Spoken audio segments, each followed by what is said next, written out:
C'est un réel plaisir d'être toujours parmi vous tous les lundis lorsqu'il est 21 h sur les antennes de Télé Africa. Bonsoir à tous et soyez les bienvenus. Merci encore une fois de plus d'être des nôtres par le canal de cette émission Les As du foot. Les As du foot, c'est le débat, l'analyse, le décryptage, mais également l'analyse de l'actualité du football. L'actualité du football, c'est Pierre-Emerick qui flambe du côté de l'Espagne. Pierre-Emerick ira jusqu'au bout par rapport à sa perfection, à sa performance. J'y arrive. On va revenir également avec l'élection de la Fédération gabonaise de football. Vous le savez, le seul candidat rejeté, Brice Mbikan Djambo, qui a fait un recours après le rejet de la commission électorale. On en parlera dans cette émission, à la suite de cette émission également vers la fin. Comme nous l'avons dit, nous allons faire un tirage au sort pour l'ordre de passage des candidats pendant cette émission. Bonsoir à tous. Encore une fois de plus, merci d'être des nôtres. Serge Mungengui, bonsoir. Bonsoir Rodrigue. C'est un plaisir de vous accueillir sur ce plateau. Le plaisir est partagé pour l'opportunité que vous m'offrez cet après-midi pour devoir partager l'actualité, en discuter en long et en large. Voilà. Merci beaucoup Serge Mungengui. Merci. Président Ngué, bonsoir. Bonsoir Rodrigue. Président Ngué ou président, il faut aussi nous permettre de faire des choix. Il n'y a pas de différence entre le président et Brice Ngué, donc je pense que c'est la même personne. C'est la même personne. Il n'y a pas de cumul à ce niveau. Il n'y a pas de cumul. Vous n'êtes pas sur ce plateau en tant que président. C'est difficile quand même de dissocier les deux casquettes. Oui. La casquette de président, je la traîne partout. Tant que je serai dans le football gabonais, je vais traîner la casquette de président, tant que je suis encore en activité. Donc je pense que je représente un peu le tout. Le tout. Merci. Moses. Bonsoir, Mme Moses. Bonsoir. La forme. Ça va. Toujours au fait de l'actualité. Le week-end, ça a été... Tranquille, doucement, sauf qu'une petite note triste, j'ai perdu un ami, un ancien collègue et frère qui nous a quittés vendredi, en la personne de Aimé Frédéric Nombo, et je tiens à adresser à sa famille mes condoléances. Nous également profiter aussi. Solange Pambo, bonsoir. Bonsoir Rodrigue. Ouais. La forme. Ça va tout doucement, Dieu aidant, on s'accroche et voilà, on essaie de tenir malgré cet épisode triste que nous connaissons au niveau de Télé Africa. Il n'y a pas longtemps, on a été frappé de plein fouet par la perte d'un de nos collègues et de premier rang d'ailleurs, la personne de Vianney Ompana, et depuis vendredi dernier, c'est Aimé Frédéric Nombo qui, de façon brutale, nous a quittés. Donc, c'était un passionné de football, un très grand passionné, un très grand lion indomptable, avec qui nous partagions des moments de complicité, et notamment dans le domaine du sport, de l'analyse de toute l'actualité sportive nationale et internationale. Donc, on aura le temps de revenir sur cette nouvelle très triste prochainement. On est en train de nous organiser pour essayer de l'accompagner du mieux qu'on peut. Sincère condoléances à sa famille éprouvée. On va rentrer dans le vif du sujet. Une fois n'est peut-être pas coutume, puisque il est question de parler d'une panthère. On s'envole pour Barcelone pour essayer de comprendre l'efficacité de Pierre-Emerick, le dynamisme avec lequel il a débuté la saison avec le FC Barcelone. On va faire des comparaisons entre Pierre-Emerick d'Arsenal, qui n'avait plus l'envie d'être sur le terrain, et Pierre-Emerick aujourd'hui, qui a été transformé par le nouveau sélectionneur de cette équipe. Mermoz, comment vous trouvez aujourd'hui Pierre-Emerick depuis son départ, son arrivée au Barça? Je crois qu'il s'est bien intégré dans le groupe. C'était d'abord là la grande question, parce que Pierre-Emerick, qui aime beaucoup les espaces, vu son style de jeu basé sur une certaine pointe de vitesse, qui emmène souvent c'est le genre de joueur qui amène de la profondeur dans un système de jeu, alors qu'on sait qu'on a un Barcelone qui a cet ADN de vouloir toujours presser très haut, de garder l'équipe adverse dans sa moitié de terrain, donc qui offre peu d'espace à ces joueurs, ce genre de joueurs qu'est Pierre-Emerick Aubameyang. Force est de constater qu'avec l'âge, sûrement, la maturité, l'âge et l'expérience maintenant acquise tout au long de sa carrière, il a su s'intégrer dans ce système de jeu, dans ce groupe. Et donc, ce qui fait un petit plus pour ce Barça, parce qu'il est buteur maintenant. On voit ses buts qui ressemblent maintenant à de véritables buts de véritables attaquants de surface de réparation. Et d'un autre côté, c'est un plus aussi pour ce Barça qui, dans les phases de transition, auront vraiment une plus-value avec un joueur qui leur apporte vraiment de la profondeur. Donc, pour moi, C'est une belle intégration surtout. Je crois que ça a été une très belle intégration. Je crois qu'il a été tellement bien accueilli. En plus, il a retrouvé un ancien coéquipier et ami en la personne de Ousmane Dembélé, qui n'était plus en odeur de sainteté. Et on voit que ces deux joueurs qui ont eu, on va dire, des fins de saison de la saison dernière difficiles, ben, se sont retrouvés et se retrouvent dans cette équipe du Barça et font maintenant flamber l'équipe Blaugrana. Brice Dengue, Pierre-Emerick, quand on regarde ses performances, on a quand même envie de penser qu'il avait l'envie de partir d'Arsenal. Vous savez que dès l'instant où Pierre-Emerick s'était mis à critiquer le système de jeu mis en place par le coach Arteta, on savait qu'il ne se sentait plus bien dans cette configuration de jeu. Et à partir de là, on ne peut pas être surpris qu'il aille flamber ailleurs. Il vous souviendra que de tous les clubs où il est passé, son début a toujours été canon. Il est parti de Saint-Etienne pour Dortmund de la même façon, de Dortmund pour Arsenal de la même façon, et là aujourd'hui d'Arsenal pour le Barça, c'est quasiment la même dynamique positive qu'il amène toujours dès le début. Ceci est certainement lié au fait que quand il arrive, il est un joueur prêt. C'est quand même un joueur professionnel qui est professionnel même dans ses habitudes de vie courantes et qui arrive quand même à s'intégrer facilement. Parce que partir d'un championnat à un autre souvent, quand on parle de la France pour l'Angleterre, ce n'est pas le même championnat, de la France pour l'Allemagne, je veux dire, et de l'Allemagne pour l'Angleterre, l'Angleterre pour l'Espagne. Ce n'est pas le même championnat, ce n'est pas le même style de jeu, mais il arrive à s'adapter quand même assez rapidement. Ça prouve un peu l'intelligence de jeu dont il fait preuve aujourd'hui. Slange Pambo, vous gardez la main. Je m'en vais vous proposer de regarder les statistiques Pierre-Emerick en chiffres. On va essayer de regarder et voir son efficacité depuis son arrivée de ce côté-là. Pierre-Emerick, depuis qu'il est arrivé au FC Barcelone, il a 7 matchs joués, 7 buts. En Liga, voilà, bien sûr, une passe décisive. Alors, il a 65% de tirs cadrés. Il a 444 minutes de jeu, 5 occasions créées en 7 matchs joués à la Liga, bien sûr. Oui, mais ça montre très bien l'intégration réussie du garçon depuis son arrivée à Barcelone. Je crois que ça a été très bien résumé par Brice Dengue et Mermoz, cette intégration réussie de Pierre-Emerick Aubameyang, qui avait finalement le blues du côté d'Arsenal parce qu'il ne se retrouvait plus dans les schémas tactiques qui étaient élaborés par Michael Arteta. Il avait besoin d'autres choses et Barcelone a été un formidable challenge proposé à ce garçon qui a quand même aujourd'hui un âge qui lui permet d'être très mature, d'être finalement complet. L'intelligence aidant, il a su se renouveler et l'instinct de buteur racé dans la surface de réparation fait qu'il peut anticiper, il peut sentir les bons coups et c'est ce qu'il a réussi à faire. Et au passage, merci de prolonger le Classico durant lequel nous, supporters du Real Madrid, on a été humiliés. Je vois que Mermoz est très à l'aise, évidemment, avec toute l'emphase, tout content de parler de ces performances de Pierre-Emerick Aubameyang. Mais madrilène ou barcelonais, les Gabonais ont été heureux, franchement heureux de voir que lors de ce match, peut-être le plus beau, le plus important aujourd'hui au monde, qu'il y ait enfin un Gabonais qui marque de son empreinte avec autant d'autorité sa patte lors d'un de ces grands matchs. Vraiment chapeau à ce joueur qu'est Pierre-Emerick Aubameyang. Serge Monguengui, je voudrais quand même vous interroger aussi sur la présence d'un Gabonais. C'est la première fois qu'un Gabonais évolue au FC Barcelone. C'est la première fois. Oui. C'est la première fois. Il y a eu je sais qu'il fut une époque, il y avait un jeune Gabonais qui était à la Mesa, oui, donc au centre de formation du Barça, mais c'est la première fois qu'un Gabonais évolue avec l'équipe première du FC Barcelone. FC Barcelone. Bien, mais comme on le dit tous, hein, Pierre-Emerick, un Gabonais de 32 ans, il faut déjà le noter. Un Gabonais qui est né de père gabonais, de mère espagnole, et né en France, donc ça fait 3 nationalités, 3 cultures différentes.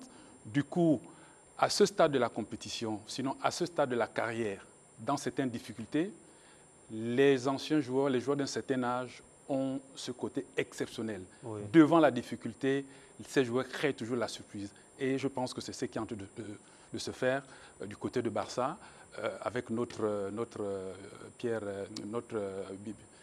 Pierre-Emerick. Voilà. Donc, il faut retenir ceci.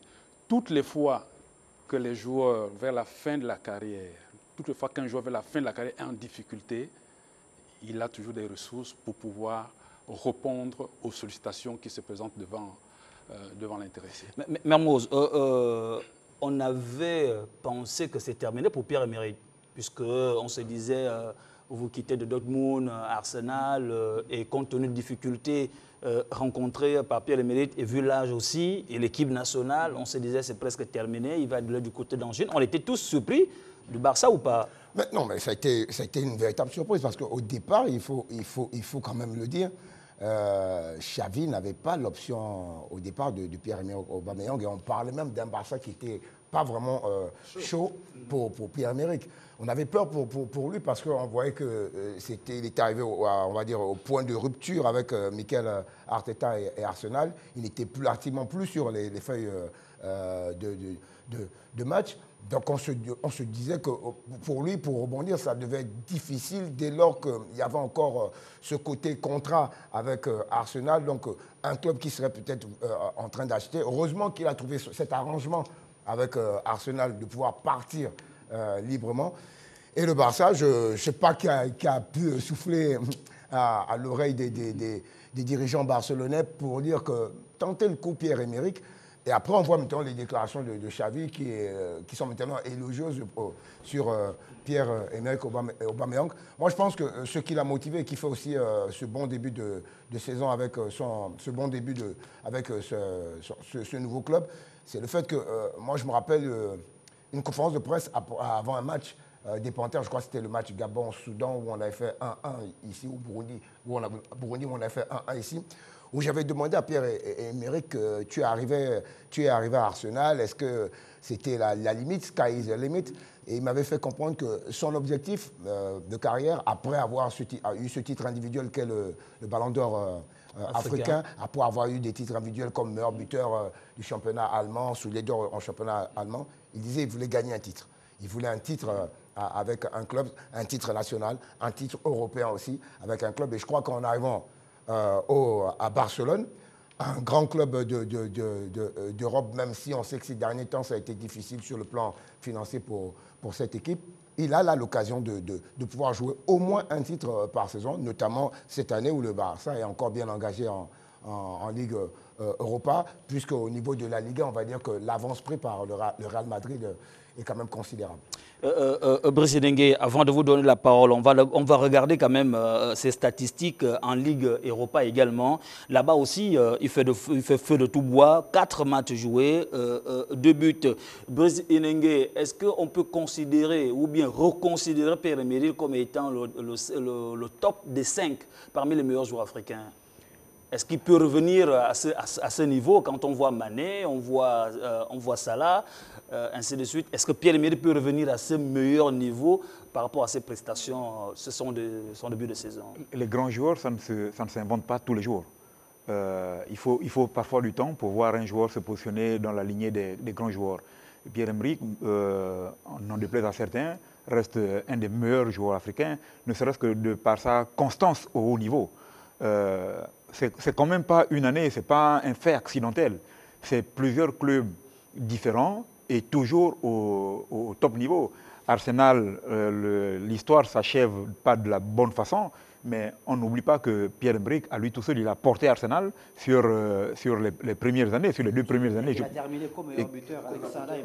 Est-ce qu'il peut toujours être parmi les 5 meilleurs joueurs comme il a Vous savez, toujours été avant? l'inquiétude aurait été pour moi que Pierre-Emerick, dans les matchs, ne se crée pas d'occasion. On a vu que dans chacun des matchs qu'il a joué, même quand il n'était pas en forme, il se créait toujours des occasions. Ça veut dire que le talent était toujours là. Il manquait cette petite étincelle qu'il avait un tout petit peu perdu, qui fait du buteur un buteur. Aujourd'hui, s'il retrouve ses sensations, je pense que Pierre-Emerick est toujours considéré comme étant l'un des meilleurs. On va le dire, il a retrouvé l'envie, la rage devant le but. Et le fait justement d'être dans l'un des plus grands clubs au monde et qui a un ADN de la gagne, d'être coaché par quand même l'un des plus grands joueurs de ces 15 dernières années dans le monde, Xavi Hernandez, et puis d'évoluer avec des gens qui sont expérimentés, hein, on peut prendre les Busquets, les Piqué, les Jordi Alba, et les jeunes pousses qui sont autour comme les Pedri et les autres. Je crois que Pierre-Emerick Dembélé aussi, ou même Ansu Fati qui va revenir dans bientôt, je crois qu'il est dans des dispositions qui feront en sorte qu'au début, il va encore les mettre à l'appel et qu'il va forcément revenir à un très grand niveau sur le plan africain. On va voir la déclaration de Xavi à Pierre-Emerick Aubame. Quand même, ça fait parler. Xavi dit ceci, Aubame est un cadeau du ciel. Il est positif, travailleur, il intègre bien le vestiaire. C'est un privilège de l'entraîner. Moi, je pense, cette déclaration de Xavi, elle est claire. Un cadeau du ciel, c'est vous avez un des top players, un des top attaquants mondial qui vient cadeau dans votre club.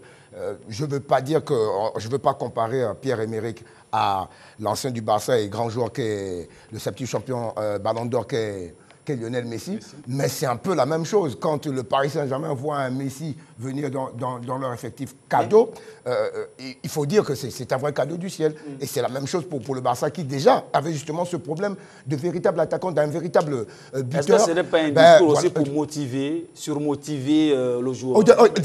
Déjà aussi le cadeau... Est-ce que ce n'est pas un discours de motiver le joueur? Déjà au niveau du cadeau, il faut voir que on a parlé de la culture de Pierre-Emerick qui est de mère franco-espagnole. Il connaissait déjà cette langue espagnole, ce qui fait aussi que l'intégration est plus facile puisque je suis un peu dans un de mes pays. Oui, en fait, c'est simple. Tout de suite, on comprend que l'entraîneur avait déjà la carte de visite de Pierre-Emerick. Oui. Parce qu'il est quand même au sommet de son art depuis 2011. Donc, du coup, au regard de toutes ces performances-là, il était simplement question de solliciter, sinon de saisir cette opportunité. Et puis peut-être pour terminer, dire aussi qu'il y a quand même une culture avérée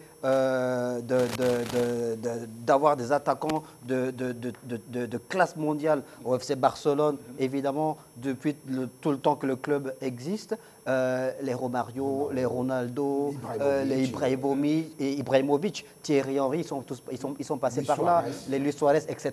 Et puis, ces 5 dernières années, on a vu que le club a malheureusement pâti un peu de cette situation parce que quand on appelle Braithwaite ou même Memphis Depay, avec tout le respect qu'on a pour eux, mais c'est véritablement un cran en dessous des Pierre-Emerick Aubameyang.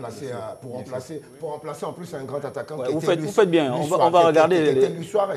On regarde bien sûr les statistiques, bien sûr, de Depay, qui essaye aussi, il faut le dire, depuis qu'il est arrivé, il a 29 matchs, 10 buts, 2 passes décisives, 63, tirs cadrés, temps de jeu 1437 minutes, 5 occasions créées. Il y a une véritable... je ne sais pas, c'est parce que ça pourrait être en confusion. Parce que ce nombre de matchs, il faut rappeler aux téléspectateurs qui nous suivent que... Ça, c'est en Liga et en Ligue européenne cumulé. Depuis son arrivée. Voilà, depuis son arrivée, voilà. Effectivement. Depay, ça fait maintenant 2 ans pratiquement qu'il est au Barça. Mais quand vous regardez ses stats, et vous regardez les stats de Pierre-Emerick Aubameyang, il n'y a pas match.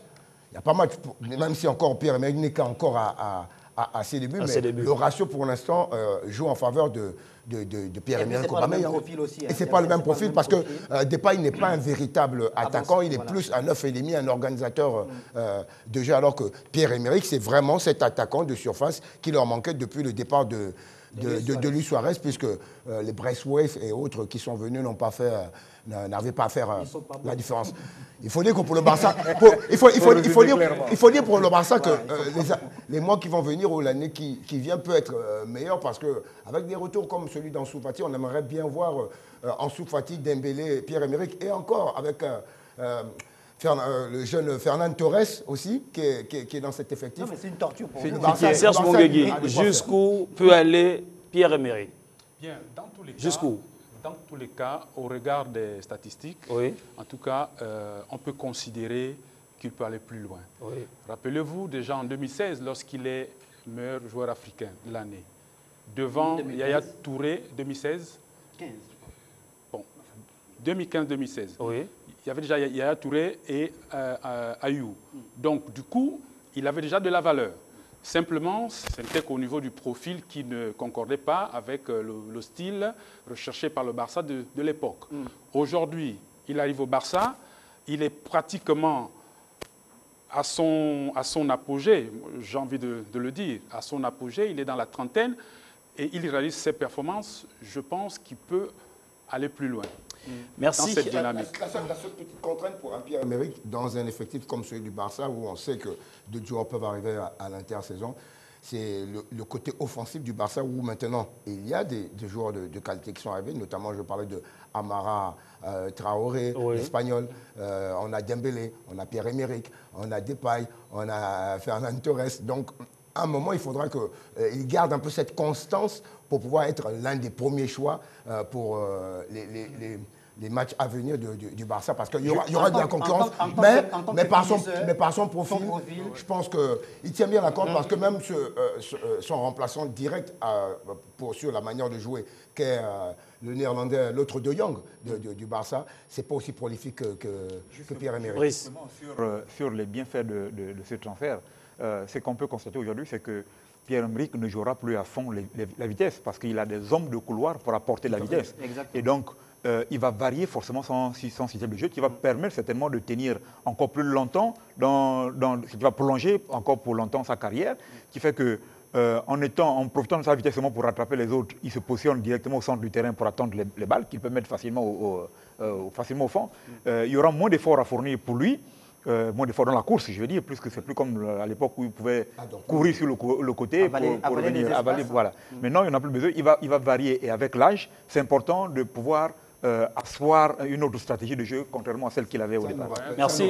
Ça nous permet de glisser dans le deuxième sujet de cette émission. Ça nous rappelle un peu quand Zinedine Zidane avait recadré un peu Cristiano Ronaldo en lui disant que tu prends de l'âge, il faut savoir maintenant t'économiser. C'est comme Benzema à côté qui fait la même chose au Real.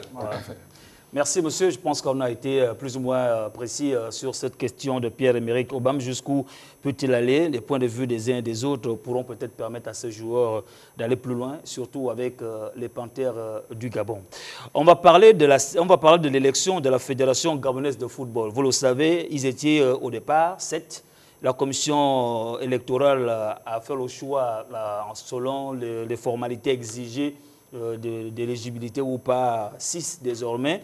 Mais il faut quand même retenir que la liste de Brice Bikan Djambo, c'est Brice Bikan Djambo qu'on demande de sortir de la liste comparativement à sa liste qui est validée, mais on demande juste de changer la tête. La liste de Brice Bikan Djambo, sinon Brice Bikan Djambo, la tête de liste a été rejetée. On va comprendre avec vous. C'est vrai que je voudrais quand même rappeler que nous avons fait appel à un juriste pour nous faire l'économie, l'analyse de cette situation. À la dernière minute, il nous faisait savoir qu'il n'avait plus la possibilité d'être là. Il s'excusait auprès de nous.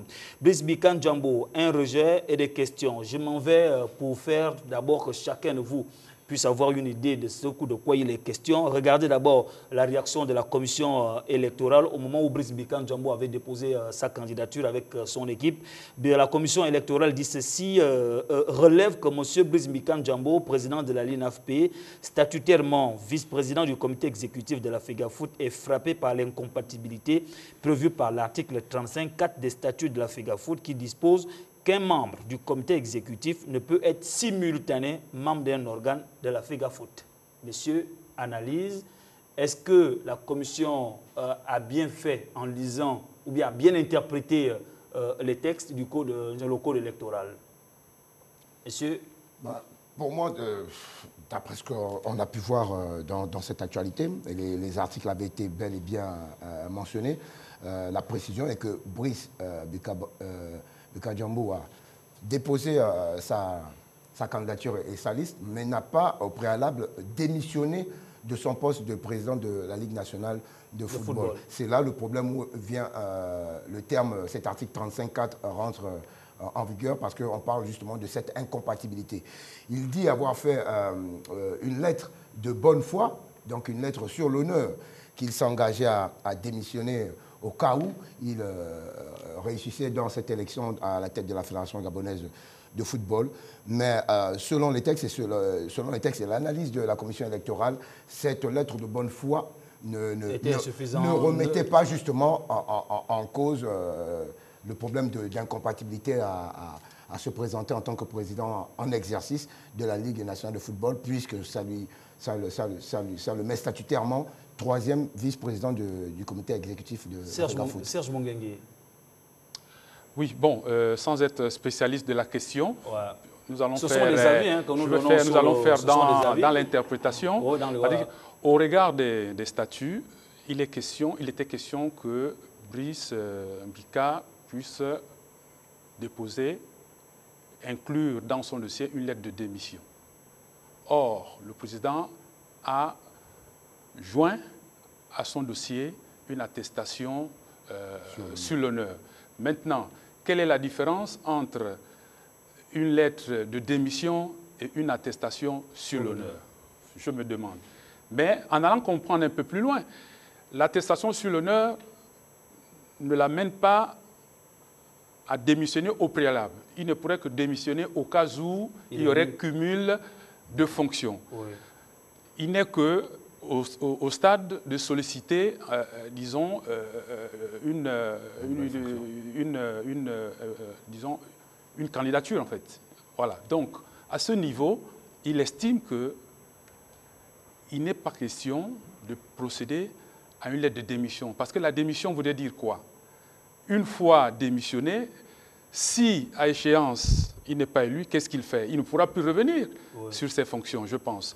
Et du fait que les règles ne sont pas assez claires,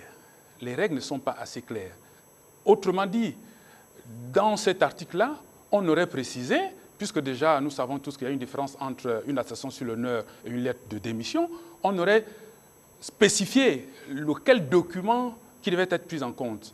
Je pense que devant cette situation, il a jugé mieux d'aller sur une attestation sur l'honneur qui ne te donne pas la possibilité, disons, qui ne donne pas l'entière possibilité de démissionner ou pas. Donc, du coup, on va poursuivre. Je vais revenir avec vous, Slange Pambo, Brice Nengue, au sujet, bien sûr, de l'attestation sur l'honneur. La commission électorale dit ceci, l'attestation sur l'honneur à laquelle Brice Bikan Djambo atteste de bonne foi, démissionner en cas de victoire, n'a pas été jugée suffisante pour lever la dite incompatibilité. Slange Pambo. Oui, mais écoutez,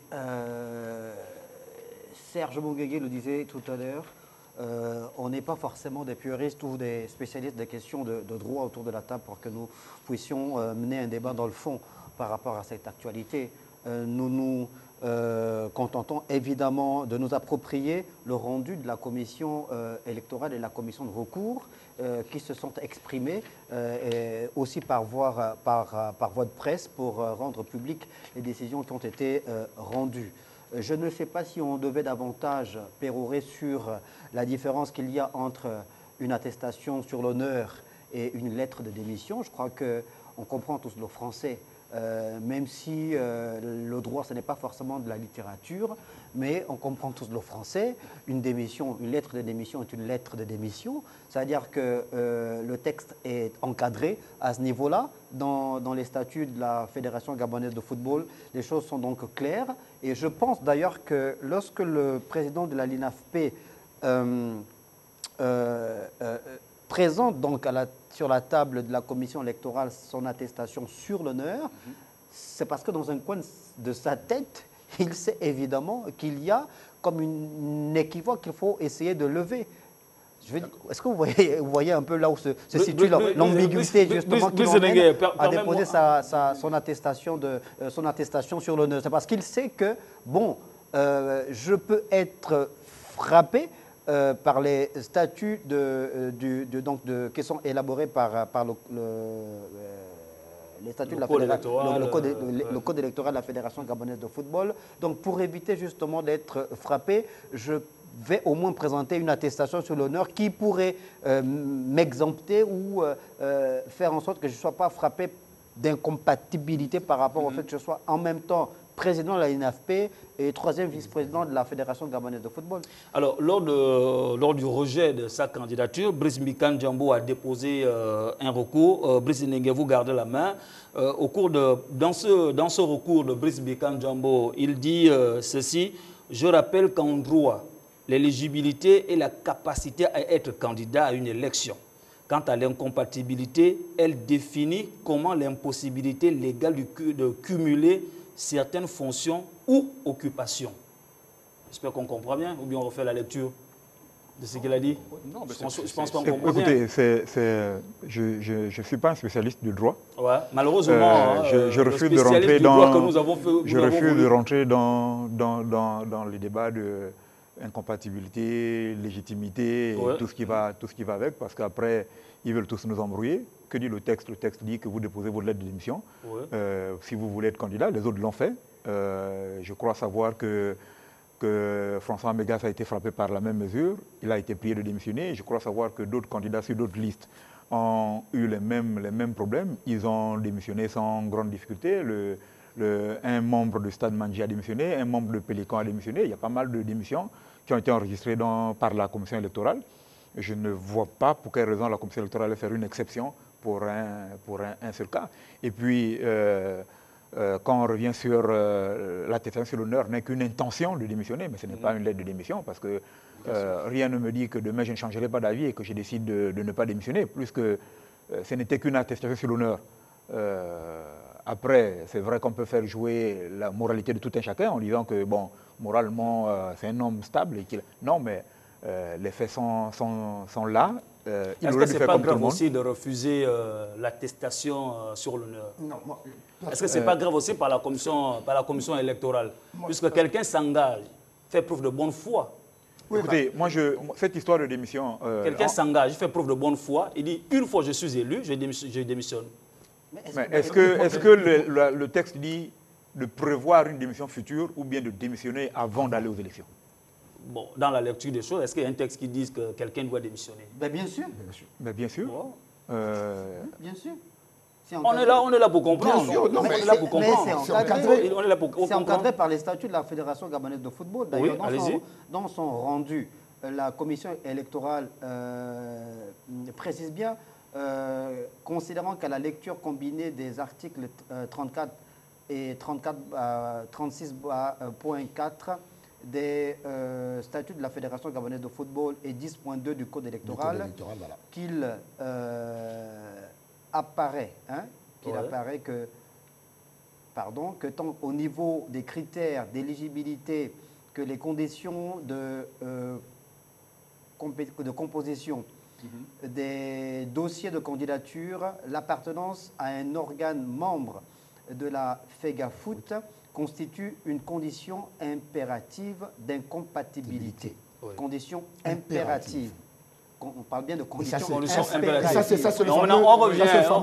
On revient sur un élément également, dans le recours de Brice Mbikan Djambo. Et que sa seule déclaration sur l'honneur pour justifier sa bonne foi ne serait absoudre la dite incompatibilité.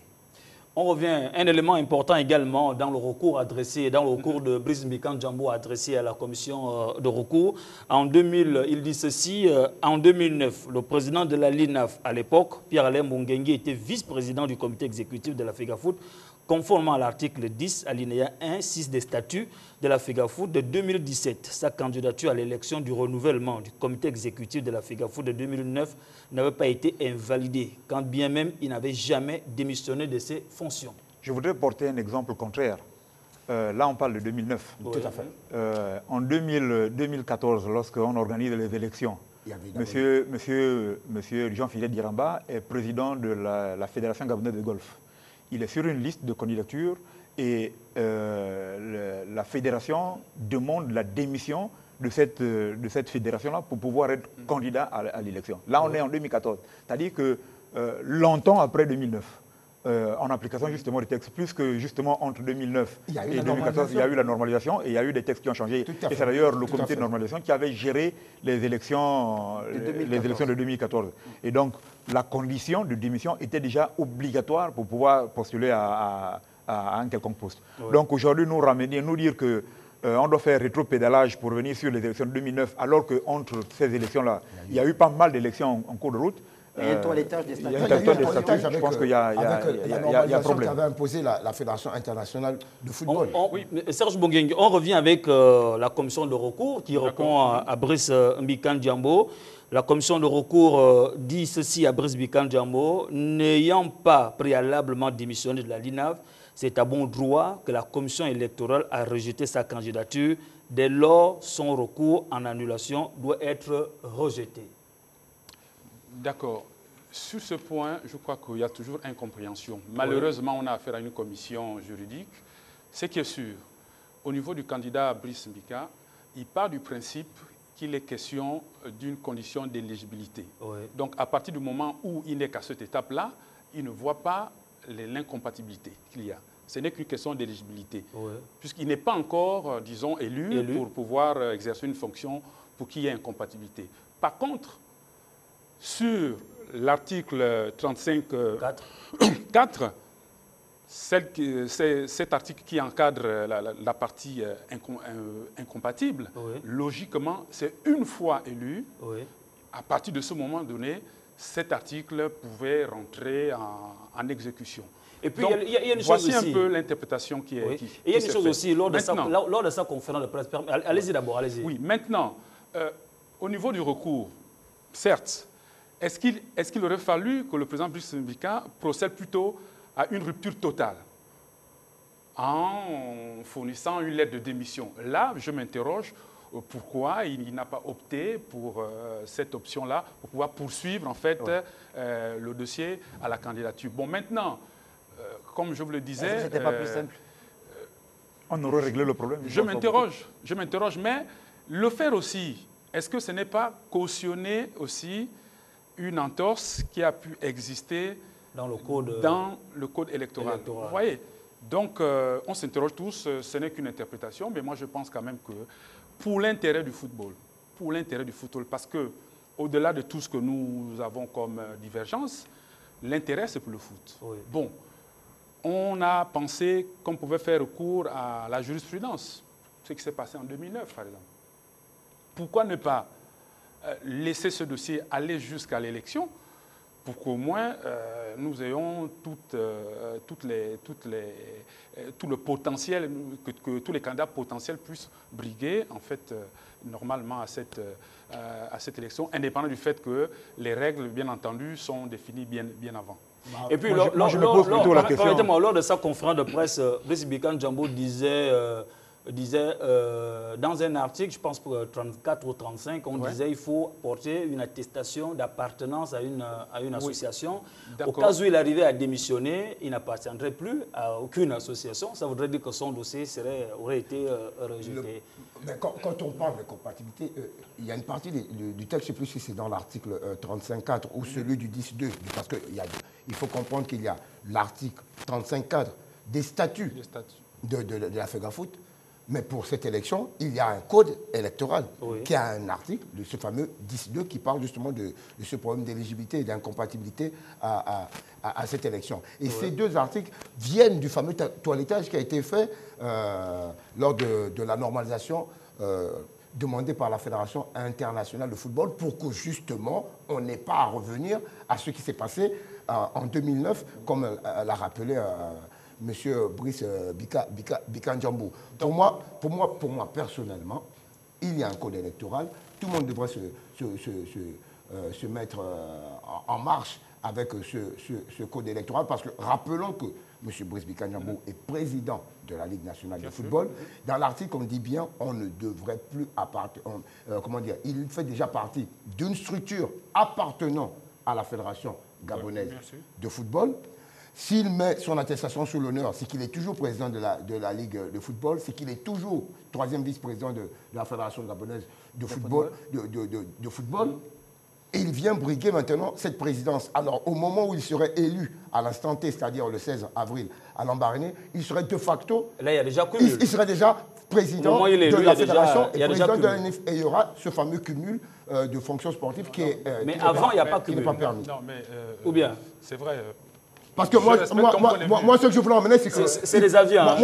C'est des avis. On aurait bien voulu qu'un juriste soit parmi nous, malheureusement.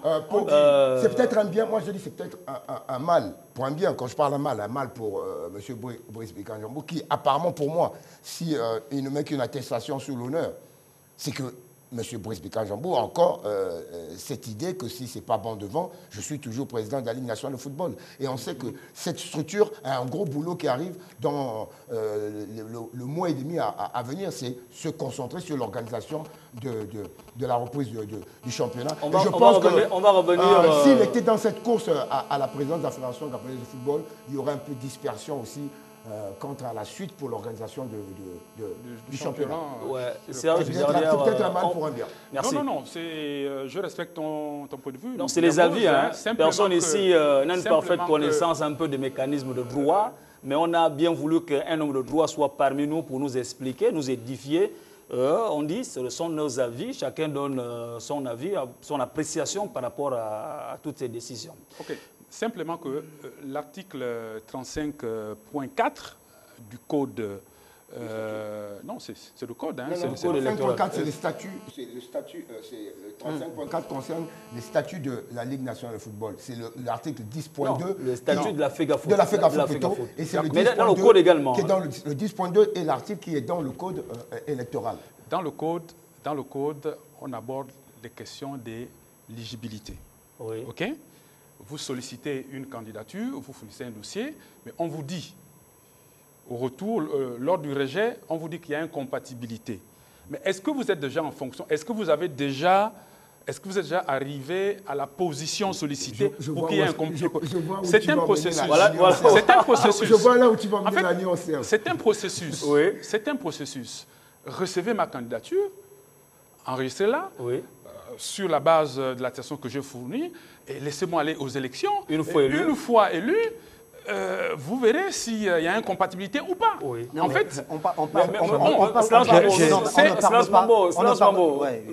sommes pris par le temps. Michel nous attend déjà pour notre tirage au sort pour passer. Pour l'intérêt en plus, pour l'intérêt du foot, on ne peut pas. Enfin, c'est vrai, c'est des magistrats que je respecte. Ils sont quand même assermentés, ils ont fait leur boulot, mais je pense que ce problème vient un peu de plus loin, parce qu'ils ne font que lire en fait la règle qui a été déposée à leur... On est dans un marché de... Information de dernière minute, le groupe de Brice Bikan Djambou décide de ne pas aller à l'élection parce que c'était le nom qu'on a sollicité. On a demandé à Brice Bikan Djambou qu'on le retire en fait, qu'on choisisse la liste, choisisse une autre personne, une autre tête de liste pour aller à l'élection. C'est quand même cette nuance-là. La liste n'a pas été rejetée, c'est la tête de Brice Bikan Djambou. Tous unanimes ont décidé de ne pas aller et d'être derrière Brice Bikan Djambou.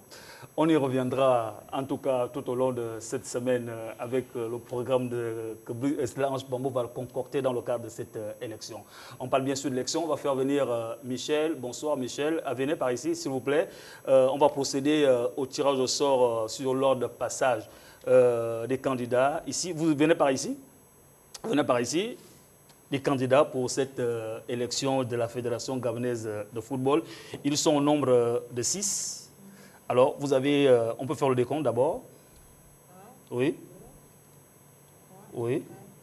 Et 6. Voilà. Vous allez prendre, vous brandissez. Le premier sera le premier qui passera sur le plateau, ainsi de suite, ainsi de suite. Il faut bien... il faut bien bouger les choses pour qu'il n'y ait pas... Allez, on va débuter. Premier tirage. Premier tirage, Désiré Meba. Voilà, Désiré Meba. J'espère que Slange Bambo note. Non, mais je crois que c'est... Désiré Meba, premier tirage. Allô? Voilà. Deuxième. Dieudonné Ndumbu Likuli. Dieudonné Ndumbu Likuli. Allez, vas-y, c'est bon, ça va?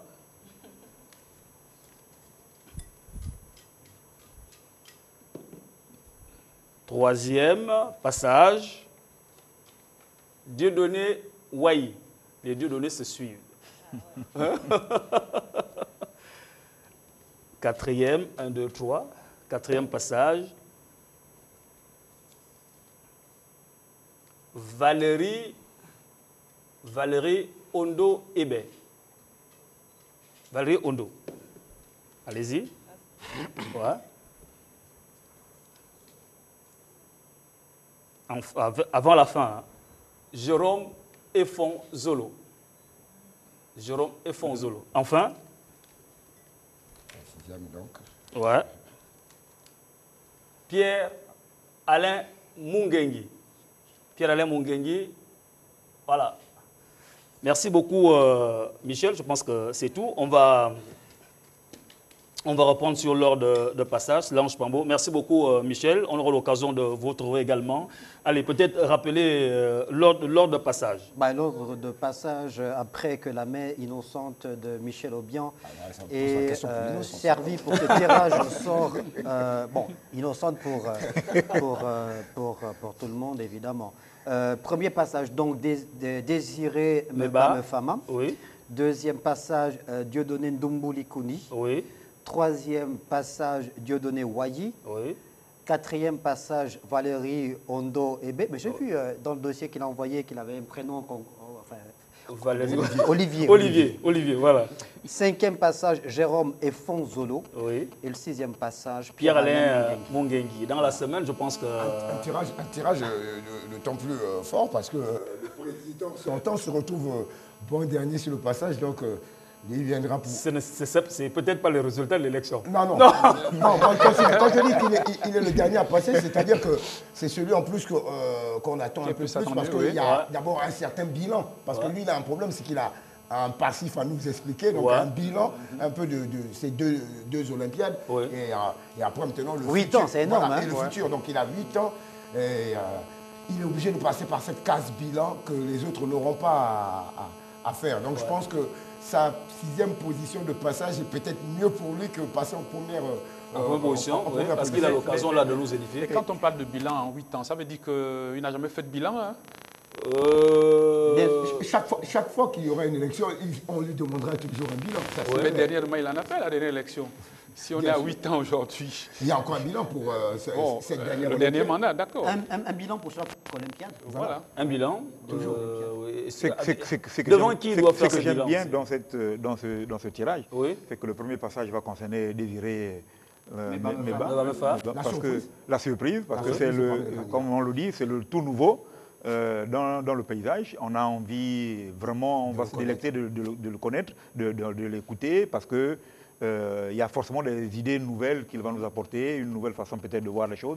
Et puis c'est toujours, ça peut être bien pour nous déjà de le découvrir sur une valeur, hein, ces candidats à ne pas négliger, hein, les 6. Bien, je pense qu'ils sont déjà en campagne. Non, la campagne n'a pas encore débuté. Bon, je vais me prononcer quand même. J'ai beaucoup d'admiration pour le président, Meba, mais j'avais souhaité qu'il renforce plus ses acquis dans le cadre managérial de son club de 3e division. Parce qu'aujourd'hui... Vous n'allez pas empêcher quelqu'un à exprimer ses ambitions. Non, c'est mon avis. Aujourd'hui, on a toujours pensé que le football se joue forcément au niveau de la fédération. Or, le football se joue depuis les sous-ligues. Et la force aujourd'hui, tous les problèmes que nous rencontrons aujourd'hui en parlant des statuts et autres codes électoraux, des délégués, c'est parce que simplement, nous ne sommes pas, les clubs ne sont pas très structurés en fait. Oui. Or, avec l'impact qu'il a, l'expertise qu'il a, parce que je l'ai déjà suivi, si demain il est appelé à être président de la fédération... La campagne n'est pas ouverte. Bref, c'est un président qu'on aurait, c'est un exemple qu'on aurait suivi dans le cadre des structurations des clubs, des ligues en fait. Ouais. Ok. Sinon, bonne chance à lui. Non, comme l'a si bien dit, c'est d'abord la surprise, Désiré Mefama. Maintenant, quand on regarde un peu toutes les listes, pour moi, c'est aussi mon avis à moi. Le favori d'abord à cette élection, c'est d'abord le président sortant, Pierre-Alain Mungengi, qui est aux affaires, qui connaît ce qui se passe, qui sait ce qu'il faut encore améliorer. Et pour moi, je dirais qu'il a un coup d'avance sur les autres. Maintenant, je peux dégager deux challengers de poids pour lui. C'est son adversaire au deuxième tour de la précédente élection, qui est Jérôme Efongzolo, qui lui dit bien avoir appris de son échec passé. Et puis Dieudonné Ndumbu Likoni, qui lui a été président justement du comité de normalisation, donc qui a fait le toilettage des textes, qui connaît aussi bien le milieu du football gabonais depuis déjà des années. Je crois que pour moi, selon à mon humble avis, je ne vais pas dénigrer les candidatures des autres, mais ces trois candidats, Pierre-Alain Mungengui, Ndumbu Likoni et Jérôme Efongzolo, ont quand même, je crois, peut-être un coup d'avance sur les autres. Maintenant, c'est une élection et les programmes peuvent créer des surprises. Parce qu'il y aura 35 délégués qui vont devoir décider.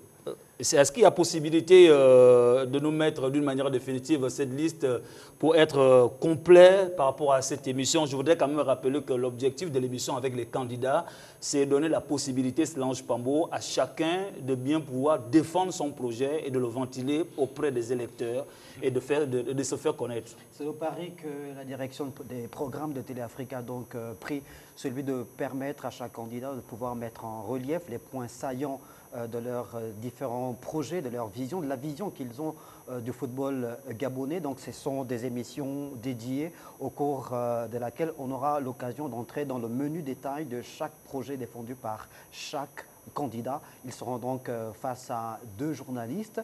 On a essayé de discuter sur le format de l'émission. On était parti pour un 52 minutes, mais puisque ce sont des choses très importantes aujourd'hui, le football occupe une place de choix dans le monde et plus particulièrement dans notre pays, le Gabon.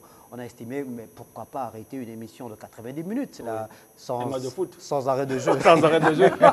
90 minutes. C'est vraiment le temps qu'on donne à chaque candidat de pouvoir mettre en relief, donc, comme je l'ai dit, les points saillants de son projet pour le football national. Donc, on va enregistrer ces émissions très prochainement et selon l'ordre des passages, on fera également l'ordre de diffusion de ces différentes émissions-là.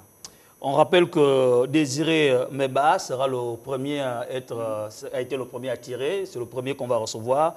Deuxième, Dieudonné Ndumbu. Troisième, Dieudonné Wayi. Quatrième, Valérie Ondo. Cinquième, Jérôme Efongzolo. On aura à la fin Pierre-Alain Mungengui, le président sortant. Je ne sais pas si on a encore cette possibilité-là de temps pour donner des cartons à nos amis. Serge Mungengui, rapidement. Vous avez 2 cartons avec vous. Rapidement, s'il te plaît. Bien. Je vais retenir ici le carton jaune que je vais devoir l'adresser à la commission d'organisation de l'élection, de la prochaine élection. Voilà. Pourquoi? Simplement, dans l'interprétation ou dans l'application des statuts de la fédération ou du code électoral, le football risque de ne pas en sortir vainqueur. Merci beaucoup. Brice Inengue, bon, je change, je mets ça ici. Alors, allez-y. Non, pas de carton cette semaine encore. Cette semaine, oui.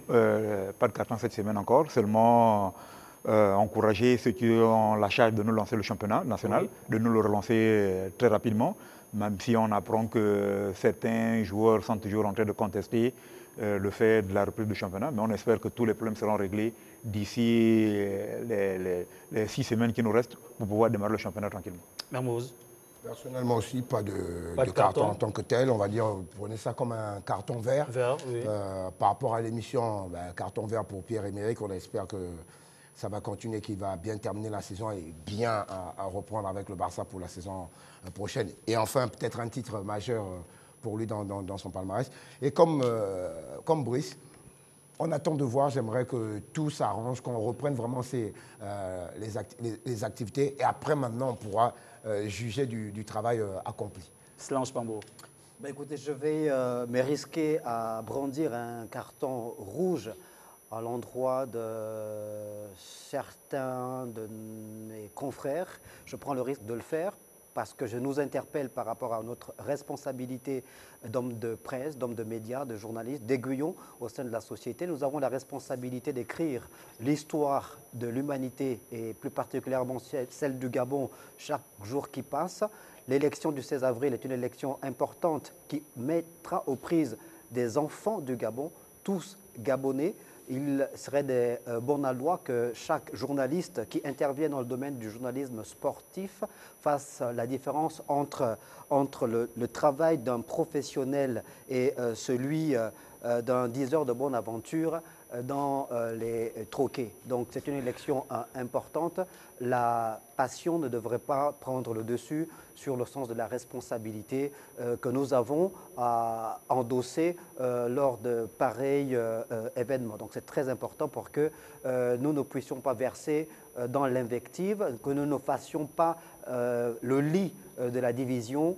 Et nous avons un pays à construire, un football à rebâtir, à relancer. Ça doit se faire avec toutes les parties prenantes et les journalistes sportifs jouent un rôle important dans le processus de relance et de reconstruction du football national. Donc, bas la terre. Ce n'est qu'une élection. L'équipe éditoriale était chapeautée par Berleg Lekoba. La supervision de cette émission, malgré qu'il soit ici, Lange Pambo, Serge Mungengi. Merci beaucoup. Brice Nengue, merci beaucoup.